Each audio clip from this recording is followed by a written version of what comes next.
Selamat pagi, Oma Opa, Bapak Ibu, Saudara-saudari yang terkasih dalam Kristus. Kembali lagi bersama saya Gendon dan teman saya Romano. Juga ada bintang tamu kita yang pasti tidak asing lagi, Romo Hadi dan juga Oma Sisilia dalam acara Oke hari ini Orang Kudus hari ini. Oke, selamat pagi Romo, selamat pagi Oma.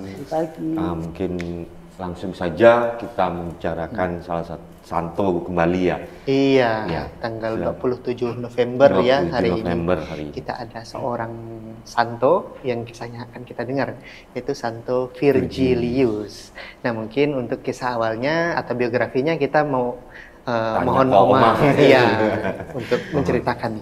Terima kasih. Santo Virgilius adalah seorang santo Katolik yang perayaannya jatuh pada tanggal 27 November. Ia dikenal sebagai Uskup Salzburg dan juga memiliki kontribusi penting dalam perkembangan ilmu pengetahuan di abad pertengahan. Meskipun demikian, kisah Santo Virgilius juga melibatkan beberapa elemen legenda yang harus diperhatikan. Kehidupan awal Santo Virgilius juga dikenal sebagai Santo Virgil. Dilahirkan di Irlandia pada abad ke-8. Dia mengajar pendidikan di Irlandia sebelum melakukan perjalanan ke daratan Eropa, di mana dia belajar di sebuah biara Bavaria.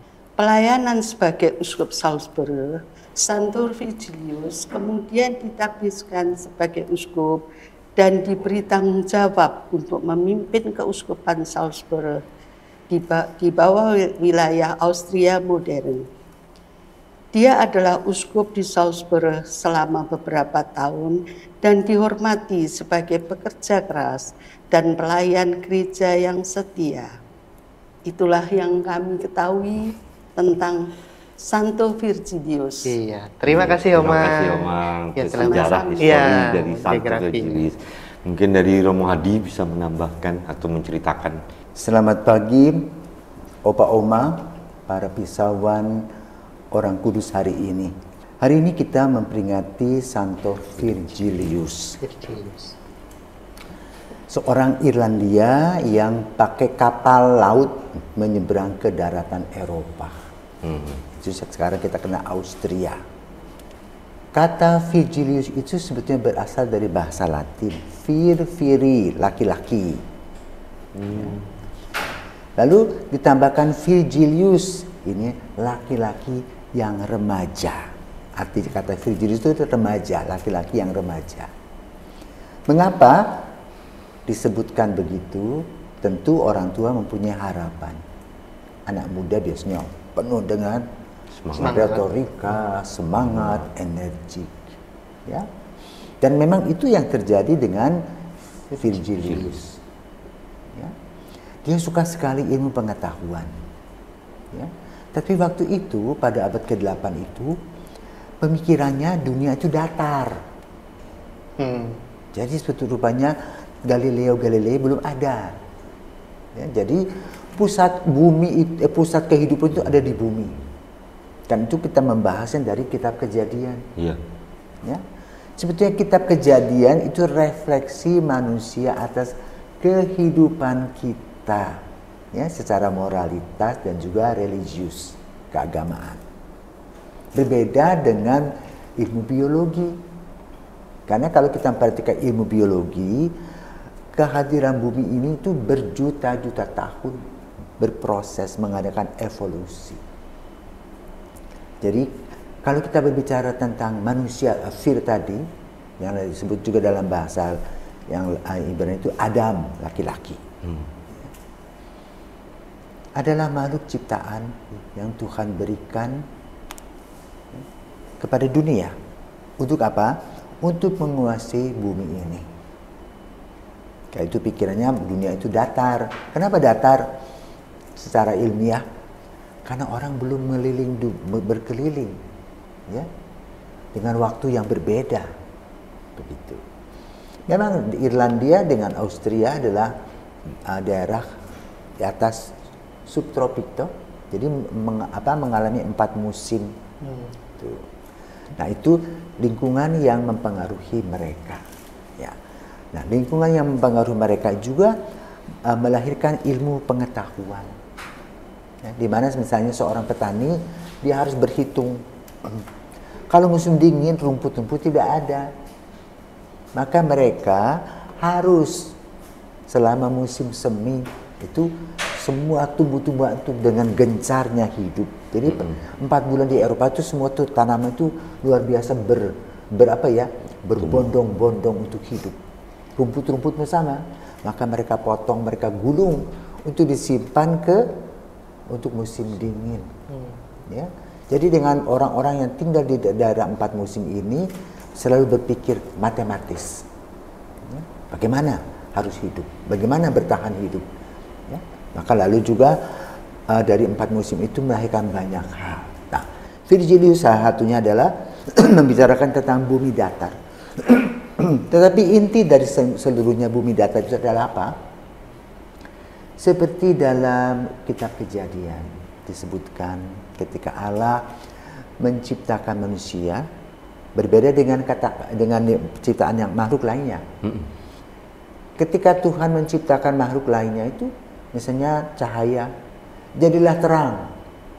Tetapi dalam refleksi kitab Kejadian itu, ketika Allah menciptakan manusia, maka lalu Allah membuat manusia itu dari tanah. Jadi membuat, ya, membuat berarti ada bahan.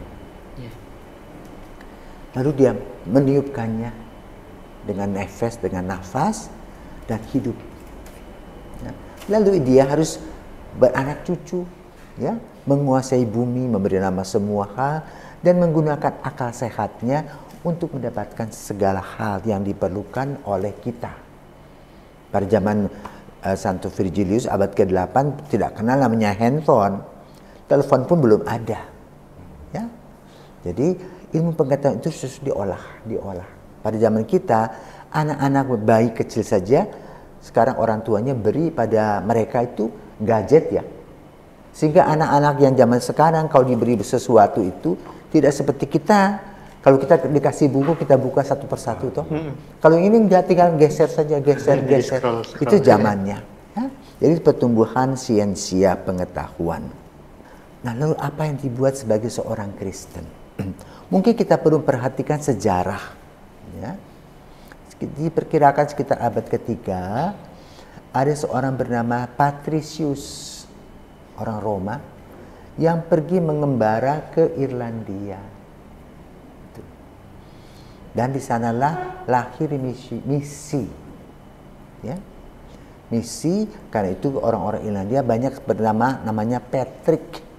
Ya, karena itu santo yang membawa misi perdana ke sana. Nah, dari Irlandia ini banyak orang yang luar biasa. Pada abad ke-8 itu, para misionaris itu mulai berpencar. Mereka pergi membuka misi-misi di Amerika, di mana-mana. Termasuk Fiji ini, dia pergi ke Eropa. Untuk apa?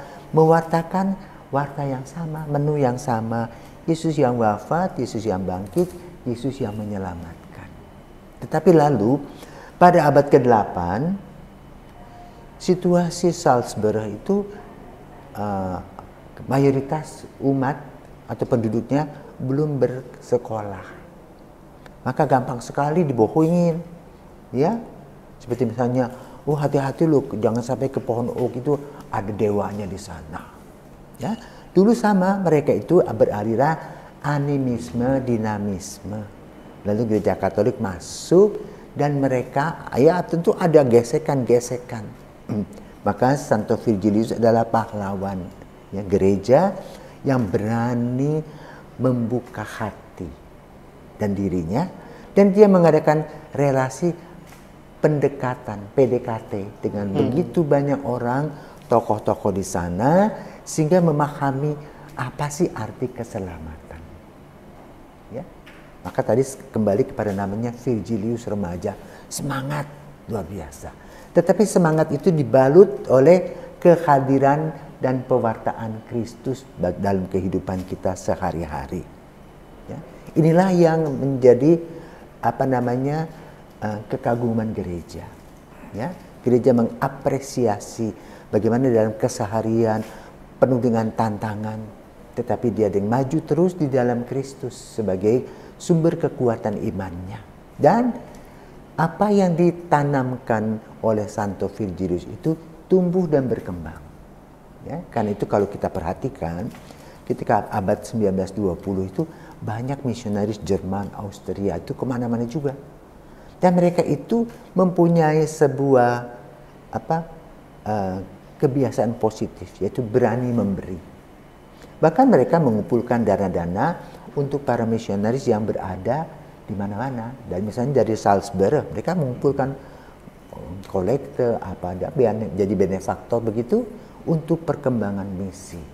Nah, di sini Virgilius luar biasa menanamkan kesadaran bahwa kasih itu harus berbuah. Dan buahnya itu untuk begitu banyak orang. Sehingga dengan demikian gereja Eropa mulai tumbuh pada abad seperti itu. Itulah yang kita peringati pada Santo Virgilius yang hari peringatannya tanggal 27 November. Ya. Wah, sekian, terima kasih. Luar biasa sekali ya. Walaupun nama kita bukan Virgilius, semoga semangatnya kita bawa ya. Masih muda toh? Iya, masih Virgilius, remaja. Masih panjang. Ya, Oma, kita kasih kesempatan dulu ya. Mungkin Oma ada yang mau ditanyakan atau ingin disampaikan pada Romo. Terima kasih. Saya tanya ke Romo, seperti Santo Virgilius ini, seperti Santo Virgilius ini karena semangatnya dan tekadnya begitu Romo untuk mengkristenkan orang. Terus coba Romo contohnya buat kita ini, apalagi yang saya tua ya, contoh Romo mengkristenkan atau paling tidak itu melihat mewartakan mereka itu seperti apa Romo? Ya, metode itu berbagai macam. Ya. Kalau saudara-saudara kita yang beragama Kristen itu lebih hebat dari kita sebetulnya. Betul. Ayo ke gereja. Oma ke gereja sudah. Nggak ada waktu. Minggu depan. Ayo Oma, tak jemput ya. Orang Katolik enggak. Iya. Iya tuh. Mana? Benar Romo. Maka mungkin kita belajar dari Santo Virgilius ya. Satu, menggunakan 3S. Sapa, senyum, salam. Ya. Nah, salahnya salve. Gitu. Yang kedua, dalam perbuatan kita. Nah, gereja Katolik itu Oma berhasil itu sebetulnya ketika melaksanakan tugas pendidikan dan kesehatan. Dulu saya sekolah Katolik dari kecil ya. Dan saya bukan agama Katolik. Tapi orang tua saya yang Konghucu dan Buddha itu tuh menyekolahkan ke sekolah Katolik. Kenapa? Ternyata di sekolah Katolik itu ada pendidikan karakter. Contoh misalnya ya, kecil ya. Kelas 1 SD kita udah ngerti toh, nyontek. Apa yang dibuat oleh suster guru itu? Sobek, nangis kita. Lain kali nggak boleh nyontek ya, itu satu kata. Nggak dipukul, dah sobek angka kita, buku kertas. Tapi yang lain-lain takut toh. Jadi disiplin. Kalau ulangan nggak boleh nengok. Ayo teman ya. Jadi yang pintar yang bodoh kan di kelas. Tutup. Nah itu kelihatannya ego toh. Tapi itu penanam nilai karakter. Lalu setelah besar baru masa, oh itu toh. Maka lalu pingin lebih dalam. Siapa sih yang memberikan semangat itu? Ternyata Yesus Kristus. Maka lalu kami beralih ke sana. Jadi boleh katakan contoh dan teladan kita juga menjadikan kita sebagai misionaris domestik. Ya. Apalagi kalau kita punya mulut yang kedua, ayo dong, ayo dong, ayo dong. Tidak, kita kan tidak. Cuek-cuek saja. Bahkan di gereja pun kadang-kadang dalam orang Katolik itu, dalam gereja Katolik cuek-cuek aja. Sementara orang Kristen, wih, Iya, benar. cipika, apalagi sebelum zaman COVID. Iya. Nah ini saya kira perlu dicontoh. Rupanya Santo Virgilius melakukan itu. Ya, welcome, selamat pagi. Dia dulu yang menyapa dan sebagainya. Seperti para misionaris dulu kan, saya masih kecil tuh. Saya masih kecil, tadi saya cerita sama sopirku. Aku masih kecil tuh, kaget-kaget loh. Kenapa? Suster-suster datang ke rumah, pastor-pastor datang ke rumah. Itu. Mereka menyapa. Mungkin ada orang yang tidak suka, tapi banyak yang berhasil. Kenapa? Nah, apa alasannya? Alasannya adalah ya anaknya sekolah-sekolah Katolik ya mau ketemu orang tuanya. Begitu. Jadi boleh kata tebal muka untuk mewartakan kebenaran Kristus. Ini Virgilius. Luar biasa sekali. Itu Oma. Iya. Ya, kalau Oma sendiri nih Oma, terkait pengalaman senyum, salam sapa gitu. Pengalaman Oma sendiri kalau misalnya di rumah itu seperti apa, Oma? Gini, Iya. memang kadang-kadang saya sebagai oma ya merasa mungkin rendah diri ya, minder gitu. Kalau saya sapa, nanti jangan-jangan saya salah, jangan-jangan bagaimana. Ada perasaan seperti itu. Dan mungkin kadang-kadang, maaf ya, anak muda itu, gendon, siapa lu gitu. Ya itu loh. Nah, jadi kita sebagai orang tua itu mau menyapa, jangan ngomong senyum, menyapa saja takut. Atau takut sih enggak, minder ya. Jangan-jangan nanti. Nah, siapa ini? Jadi ada kekhawatiran gitu, Oma. Iya, Ya. benar itu ya. Jangan nanti nggak direspon dengan baik. Gitu. Bagaimana kita mau seperti itu? Ya saya kira berani untuk kebenaran Oma. Siapa aja nih kalau dia melengos ya biarin aja. Bibir kita kan nggak hilang. Ya kan? Yang penting kita sapa halo. Begitu. Berani berkata benar. Itu loh. Ya. Semoga. Semoga. Terima kasih. Amin. Terima kasih. Terima kasih. Ya, Mas Gindan, saya rasa sudah Berdoa. cukup. Mau berdoa. Sudah cukup jelas ya yang tadi disampaikan oleh Romo. Kita juga sangat menarik sekali dan kita untuk iya tentang Santo Virgilius. Oma berdoa. Nah, silakan Oma. Marilah kita berdoa bersama Santo Virgilius. Dalam nama Bapa dan Putra dan Roh Kudus. Amin. Ya Allah yang Maha Bijaksana, kami bersyukur atas kesempatan ini untuk merayakan dan mengenang Santo Virgilius dan nilai-nilai yang ia adu dalam hidupnya. Kami mohon agar cerita hidupnya menjadi sumber inspirasi bagi kami semua. Terima kasih atas kesetiaan Santo Virgilius kepada iman dan pelayanan kepada gereja. Bimbinglah kami untuk tetap setia dalam iman kami dan berbakti kepada sesama dengan tulus. Kami juga bersyukur atas minat Santo Virgilius dalam ilmu pengetahuan dan keinginannya untuk memahami ciptaan. Kami berdoa agar kami dapat menghormati kebijaksanaan dan keindahan dunia yang telah Engkau ciptakan. Kami mohon berkat-Mu atas semua yang telah menyaksikan program ini. Semoga pesan tentang iman, pelayanan, dan pengetahuan terus mengilhami kami dalam hidup kami sehari-hari. Kami menyerahkan segala sesuatu kepadamu ya Allah dan memohon agar Engkau melindungi kami dan memberkati kami sepanjang waktu. Demi Kristus Tuhan kami. Amin. Amin. Dalam nama Bapa dan Putra dan Roh Kudus. Amin. Amin. Sekali lagi terima kasih untuk Romo Hadi dan juga Terima kasih. Oma ya yang sudah sharing, yang sudah membagikan cerita yang sangat menginspirasi ya dari Santo Virgilius. Nah, menjelang akhir bulan November ini, kita pastinya akan kembali hadir nanti di bulan Desember. Tapi kita masih akan ada satu edisi terakhir di tanggal 29 November. Ya. Jadi pantengin terus ada Santo siapa, kita akan lihat bersama. Kisah apa yang akan kita petik, nanti kita juga akan lihat bersama. Nah, di sini kita undur diri ya. Ada saya Romanus. Saya Gendon. Romo Hadi.